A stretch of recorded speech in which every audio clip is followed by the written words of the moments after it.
Hi everyone, and welcome to part 2 in our UC how-to series. As I mentioned, this is part 2, and today we will be looking at how to do the firmware upgrade on the UC-1. Okay, so first things first, you have to ensure that your UC-1 is obviously powered up by either its own power supply, or alternatively, you can also plug the unit into a port 2 on the back, on the LAN port. That is also a PoE port. You will see on screen at the bottom, now you're basically looking at the output screen or the home screen of the UC-1 when nothing is connected and if nobody's presenting to it.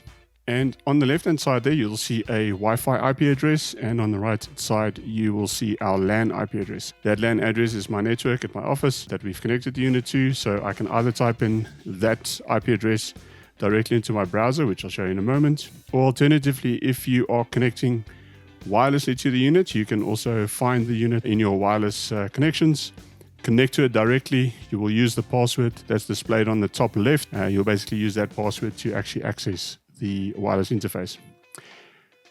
So as simple as that. Once you are connected to the unit, you will then basically use one of those two IP addresses to connect or to actually open up the GUI interface of the unit. Okay, so if we move over to Google Chrome, we can then type in the IP address of our unit. And in our case, because we are on DHCP, the unit's IP address that it received on LAN is .40.206. And once I type in that address, it will open up the main screen of the UC-1. So here is where you can now download any of the apps for your presenting. But in our case, we are going to transition to the settings or the back-end settings of the device. So I'll click on the settings tab here on the left. It will ask me for the password, and the default password is admin, all lowercase. And we'll simply log in. So there we are. We are logged into the unit. And now for firmware updates, quite simple. We're going to navigate down to the firmware upgrade option on the left and just click it. You'll see it'll open up to sub-menus. The one is the firmware updates, which I'll come back to now. And the second one is the automatic upgrading. So the UC-1 actually features an automatic firmware upgrade as well. So in general, automatic upgrade is selected and ticked out of the box. And that means that once you have set up the time settings for the unit for your region, it will basically update the UC-1 outside of normal hours. And that's normally between around 1 and 4 or 1 and 5 in the morning hours. So 1 a.m. to 4 or 5 a.m. in the mornings, it will actually do an automatic upgrade if there are any updates available for the system. So as we roll out firmware updates, changes, improvements to the system, you will automatically be updated to those features as they are rolled out. So that is out of the box. But let's say you wanted to do something specific, or maybe there's something that's preventing your internet at your client's office that's not allowing it to maybe pull the automatic updates. You can still do the manual firmware update. Okay, so let's look at the manual firmware update. So we'll click on firmware updates, and then again, process is simple. Select firmware. We'll navigate to our desktop where we stored the firmware file.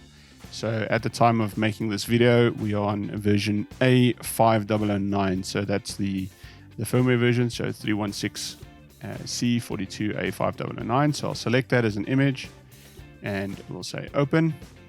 So once you have the file selected, we can now press on the start upload button. And you'll see there it will start doing the firmware upload. Now at this time, you won't see anything taking place on the unit itself. So you'll see at the bottom there the home screen for the system. So while it is doing the upload, you won't actually see anything taking place on the unit itself. So it's basically sending the firmware file to the unit. It will do a reboot and installation after the firmware has been uploaded. So let's give it some time and we'll wait for it to finish.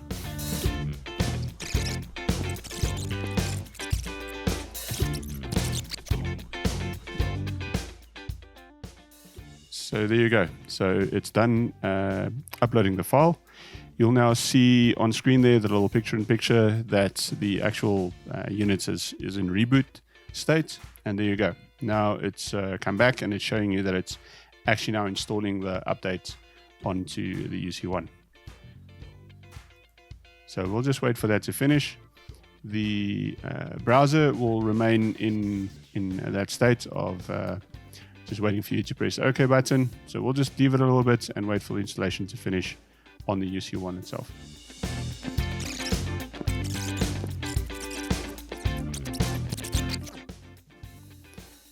All right, there you go. So now the unit is finished installing the update after uploading it. So the unit is now rebooting, and that's basically the home screen or the boot screen of the unit. And then once that is finished, the unit will be updated. So there you go. Unit is rebooted, and it's now done the firmware update. So we can just click OK here because it's done a firmware update and a reboot.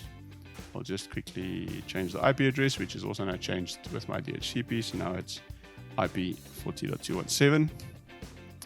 And there you go. The unit is now rebooted, and we can again log into the unit, and we'll press on About Device, and there you go.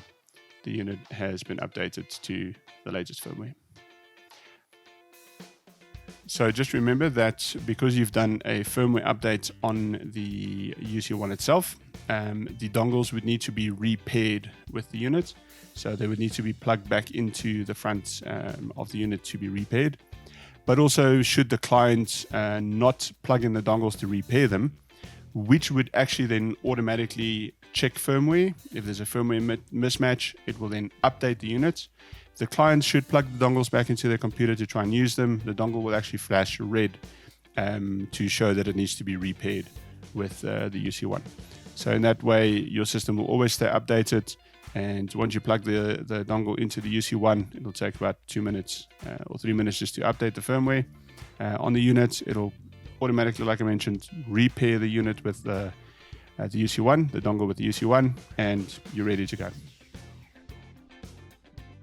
All right, that is the how-to guide on the UC-1 firmware update. Please stay tuned to our YouTube channel, like and subscribe, hit that notification bell so you can be notified when we upload new parts in the series. There's a couple more parts to come. We will cover some more of the settings, both the network settings and some of the general just setup and configuration settings of the UC-1. That's it for me for today. See you again.